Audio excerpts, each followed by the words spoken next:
Hello everyone. Today we are going to be going over motivation and emotion topic. Before that, let me introduce our beautiful group members for today's presentation. Firstly, our group leader, Miss Kim Yoon Kit In. Next, Mr. Sunny Tan Wee Chi, Miss Tara Tan Pui Yung, and Miss Vicky Wong Li Fong, Mr. Wong Leong Yang, Miss Noel Yap Choi Kwan, Miss Patronita Ricky Patrick, and myself, Lucas Chan Zi Long. So what we are going to be doing throughout this chapter is distinguishing the difference between motivation and emotion, while looking at the different theories of both motivation and emotion as presented in the table of content. Now, why do you get out of the bed in the morning? Is it because you are excited to go to school to learn? Is it because you are ready to crank some 90s in the fourth night? Or is it because you are excited to hang out with your friends? Regardless of the reason, we can see the motivation is what pushes us to take action. It is what helps us to study for a test, prepare for the big games, or sitting on the couch for hours watching TikToks. It's all about what motivates you on your daily basis. Motivation is the driving force behind our actions, the psychological process that initiates, guides, and sustains goal-oriented behavior. Understanding motivation is crucial for personal growth, goal achievement, and even organizational success. Motivation is biological, cognitive, and social. A push and pull between nature and nurture directs and drives behavior. To continue the next presentation, let's welcome our next member, Miss Vicky Wong Li Fong, to proceed with the next topic. Over to you, Miss Vicky. Thanks, Lucas. Let us take a quick look at some key approaches to motivation. How psychologists explain why we do what we do. First, instinct theory. This says some behavior are automatic and hardwired. This instinct guides both human and animal behavior. For an example, a newborn baby naturally sucks. It's not taught. This is an instinct. Next, we have the drive reduction theory. This focuses on homeostasis. The body needs to stay balanced. When a need like hunger or thirsty, it creates tension that motivates us to act and satisfies the need. Once need is satisfied, let's say by eating or drinking, balance is restored. This theory also separates to primary and secondary drive. Primary drive are biological, things we need to survive like hunger, thirst, sleep, or warmth. Secondary drive are learned through experience. This includes things like the desire for money, success, or recognition. To sum up, instinct theory explains automatic behavior. Drive reduction theory explains how need create motivation. And primary versus secondary drive explain the difference between survival need and learned desire. Now, let's move to the Yerkes-Dawson law with our next speaker, Miss Pat. Thanks, Vicky. Now let's explore another important theory of motivation called the arousal theory. This theory focuses on how a person's motivation is influenced by their current level of stimulation or alertness. It suggests that people are naturally driven to maintain an optimal level of arousal, not too high, not too low, in order to function at their best. Each person has a unique level of arousal where they feel most comfortable and productive. When the level of stimulation is too low, the person may feel bored, tired, and uninterested. For example, sitting through a long, quiet lecture without interaction might make someone feel sleepy or disconnected. In these cases, the person might try to increase their arousal by doing something more engaging, like fidgeting, dawdling, or thinking about something else. On the other hand, too much stimulation can lead to stress, anxiety, or feeling overwhelmed. Imagine being in a crowded, noisy environment while trying to concentrate is very difficult. If the arousal level get too high, a person might freeze or shut down emotionally, unable to take action or think clearly. The arousal theory explains that people are constantly adjusting their action and environment to bring themselves back to their personal sweet spot, that perfect level of stimulation where they feel focused, calm, and motivated.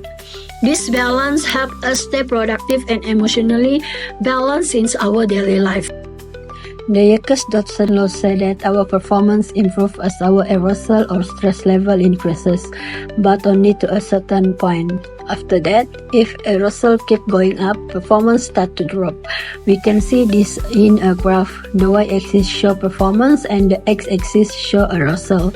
The curve shows that too little or too much arousal led to poor performance, but the middle, the just right zone, gives the best result. Task difficulty also matters. For easy tasks, more arousal can help, but for difficult tasks like problem solving, we perform better with less arousal. For example, a little stress before test can push you to study and stay focused. But if you're too stressed, you might freeze and struggle to prepare. So the goal is to find that optimal level of arousal where we will perform our best. Coming up, Ms. Noel will guide us through the different types of motivators and how they affect our behavior. Thank you, Ms. Pat.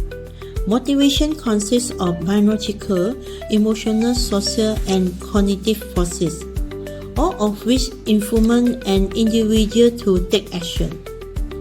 Generally, we can see that people are motivated to fulfill their primary and secondary needs. Primary needs include basic biological needs such as food, water, or sleep. These needs are innate and must be met to maintain a person's well-being. Secondary needs, on the other hand, are psychological needs that help with a person's emotional well-being and social fulfillment. For instance, this includes social approval, love, and a sense of belonging. When it comes to motivation, we can usually distinguish between intrinsic and extrinsic motivation. Intrinsic motivation comes from within the individual. This is driven by personal interest, enjoyment, or internal satisfaction. Extrinsic motivation comes from external reward or pressure. This is driven by reward such as money, grade, or praise, or the desire to avoid punishment. Traditionally, incentives are considered extrinsic motivative forces, meaning they come from outside the individuals. This can include rewards such as money, play, grades, or promotion, while extrinsic motivation can be effective in the short term. This is often not as long-lasting as intrinsic motivation. Intrinsic motivation, on the other hand, occurs when an individual is motivated by internal factors, such as personal satisfaction, passion, curiosity, or the desire to grow and improve. This type of motivation often leads to deeper engagement and more sustainable long-term behavior. Example: extrinsic motivation, a student studies hard to get a good grade or win a scholarship. Intrinsic motivation, a student studies because they generally enjoy learning and want to understand the subject better. This theory suggests that in a way, we are all motivated by different kinds of traits, whether they come from the outside or from within ourselves. Now, let's talk about what drives our motivation. The different types of need and motivate that influence our behavior every day. We will start with three important psychology needs. First, The need for affiliation drives people to build relationships, maintain social bonds, and feel a sense of belonging. This is a powerful motivator that influences behavior in personal, academic, and professional settings. Second, the need for power motivates individuals to see, influence, leadership, and control. This can to use positively inspire others, or if unchecked, it may lead to dominating behavior for personal gains. Last, the need for achievement encourages people to continue striving for significant accomplishment, even after they have already been successful. This is known as achievement motivation. This is one reason why actors who have already achieved fame and wealth continue to take on more challenging roles, or why tech innovators, despite making millions, keep pushing the boundaries of technology. Up next, Ms. Tara will walk us through Maslow's famous pyramid of needs and how each level drives our action. Thank you. Thank you, Ms. Noel. This theory was created by Abraham Maslow, and it seeks to explain how individuals are motivated based on their current level of needs. Maslow visualized this theory as a pyramid, where a person cannot move up the ladder without first developing a solid foundation. The first level of Maslow theory is physiological needs, basic necessities such as food, water, clothing, and shelter. These are essential for survival and must be satisfied first. Once an individual has met their physiological needs, then move up to the second level, which is safety needs. At this stage, individuals are motivated to find a secure job, a safe home, and a stable lifestyle that provide protections and a sense of security. From there, individuals move into the third level, which is love and belongings. Here, they are motivated to build relationship with friends and family, seek intimacy, and develop a sense of community and acceptance. If an individual has not yet fulfilled the first two levels, they are unlikely to focus on championship or relationship. This is especially important in the context of child development, where access to basic resources and a safe environment is crucial. Without this, a child may struggle to progress to higher levels of development. Once the first three levels are satisfied, individuals reach the fourth level, esteem needs. At this stage, they develop self-esteem, gain respect from others, and build independence. This allows them to feel content and confidence in their ability. Finally, individuals progress to fifth level, which is self-actualization. At this point, they are driven by desire to achieve personal growth, explore deeper meanings in life, and reach their full potential. They are motivated by goals such as morality, creativity, and problem solving, and they seek to understand their identity and the world around them. Maslow's hierarchy of needs demonstrates that basic needs must be fulfilled before a person can progress to higher level of motivations and personal development. This theory can help explain why students from families with greater financial stability and a safe home environment tend to perform better in school. If students are still trying to meet their basic needs, it can be difficult for them to focus on academic achievement. They must first satisfy those foundation needs before they can concentrate on expanding their knowledge and skill. Motivation is the inner drive or reason that pushes a person to act in a certain way. It directly influences behavior, what we choose to do, how instantly we do it, and how long we keep doing it. a somber scenario. A student study hard because they want to master the subject. An employee works overtime to earn a bonus.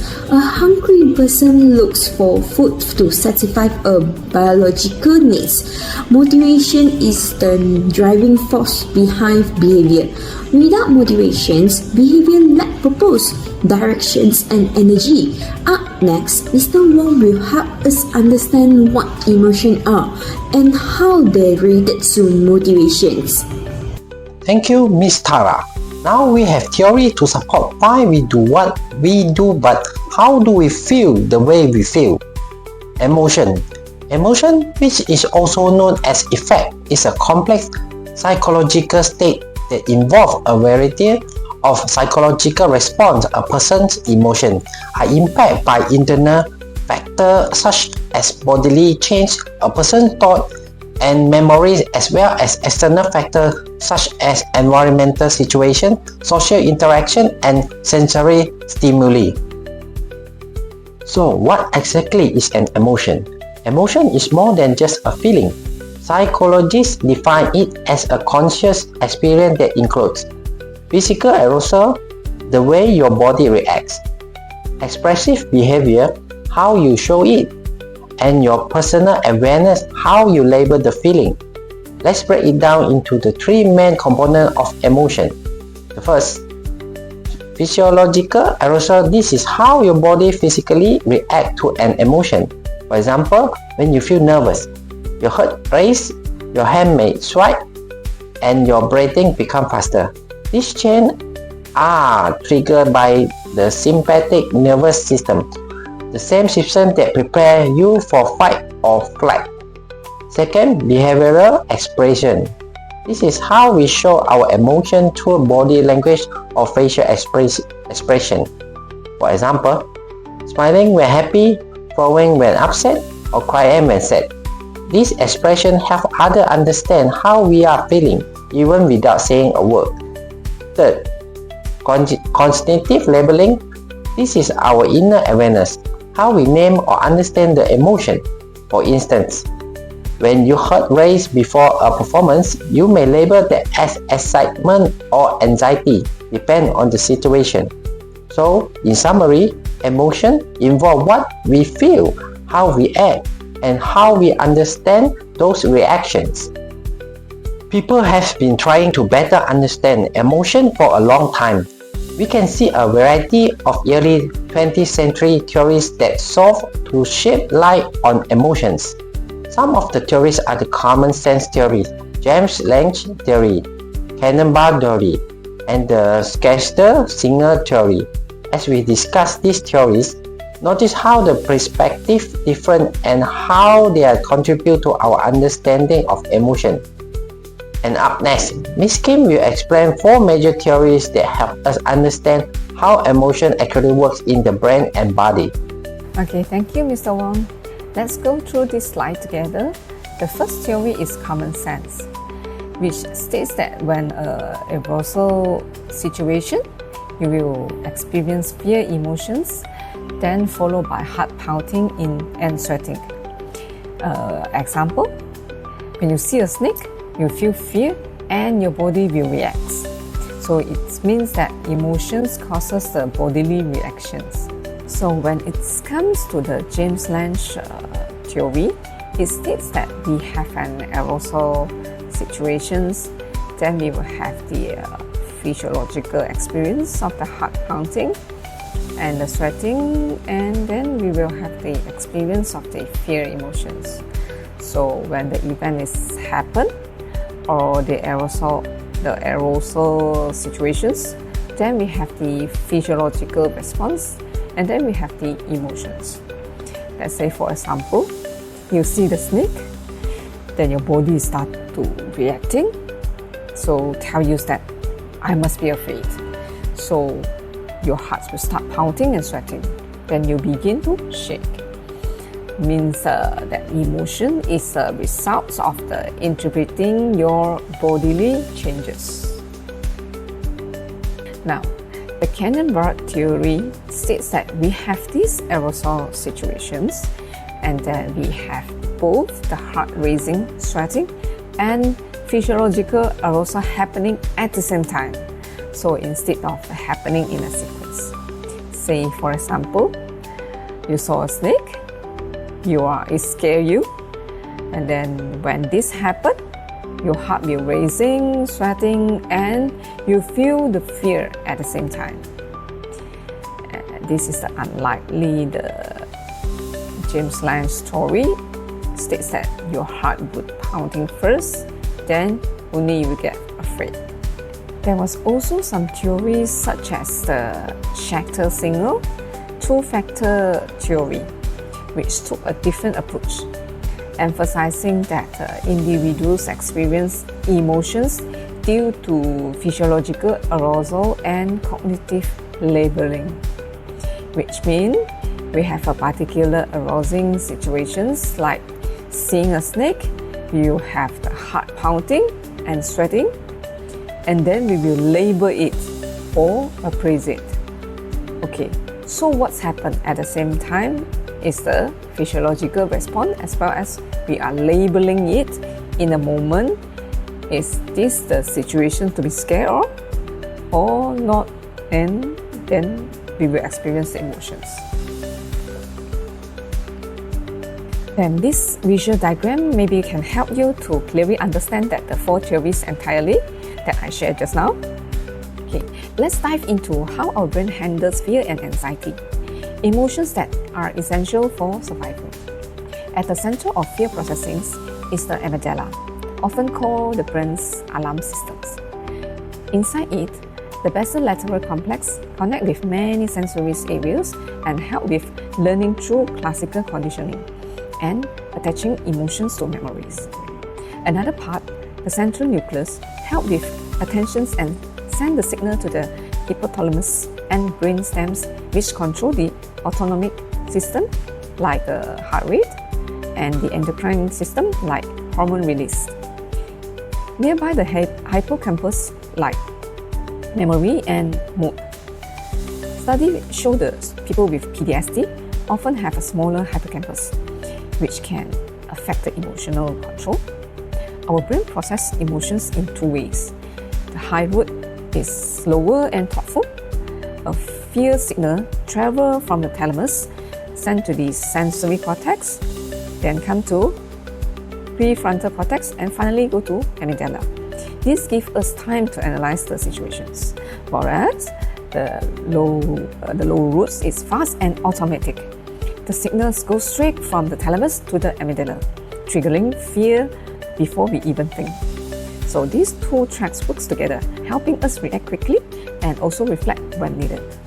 Okay, now let's hear from Mr. Sunny, who will show us how emotions like fears not only protect us, but also motivate us in everyday life. Mr. Sunny, please. Thank you, Ms. Kim. Now let's explore a powerful truth. Emotions are not just feeling. They are fuel for the motivations. They are influence what we focus on, what we care about, and how much effort we're willing to put in. Let's look at the four ways emotions drive for motivations. First, emotions help to prioritize goals. Emotions act like the internal signals. When we feel something strongly, it's our brain telling us, hey, this matters. For example, when you feel guilt after skipping the gym, it pushes you to go the next day. When you feel pride after finishing the project, it motivates you to take on a bigger challenge. So emotions help us decide what's truly important. Second, positive versus negative emotions. Both types play a role in the driving behavior, but in different ways. Positive emotions like joy or curiosity help us stay committed to the long-term goals. For instance, someone who loves art keeps practicing just because it brings them joy. Negative emotions like fear or anger often push us into a quick action. For example, someone who is angry about injustice might be motivated to join a protest or speak up. So whether the emotion is present or unpresent, it moves us forward. Third, real-life scenarios. Emotions become motivations. Let's look at how different emotions in our daily life can spark motivations in unique ways. For example, Joy often leads us to pursue hobbies or passions. We might find ourselves planning a trip, starting a creative project, or doing something just because it makes us happy. When we feel fear, it usually helps us avoid failure or danger, like studying harder for an important exam to prevent bad results. Curiosity can drive us to explore and learn new things. Maybe we sign up for a new course, read a book, or research a topic just because we want to know more. Anger, especially when we see unfair treatment, can push us to take actions, such as speaking up, defending others, or joining a protest to make a change. And then there are pride. When we achieve something great like winning a competition, that feeling often motivates us to maintain or even exceed our accomplishments, like training harder for the next challenge.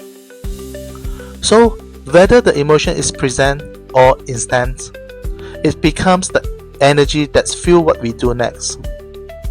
Understand emotions is one thing. Knowing how to use them is another. Let me pass this over to Miss Vicky to show us how. Thank you, Mr. Sunny. Let us continue. Strategy to harness emotion for motivation. Here are 4 practical tips. Identify emotion trigger. Ask yourself, am I anxious, excited, frustrated, or motivated? Reframe negative emotion. Turn stress into a challenge you are ready to face. Leverage positive emotion.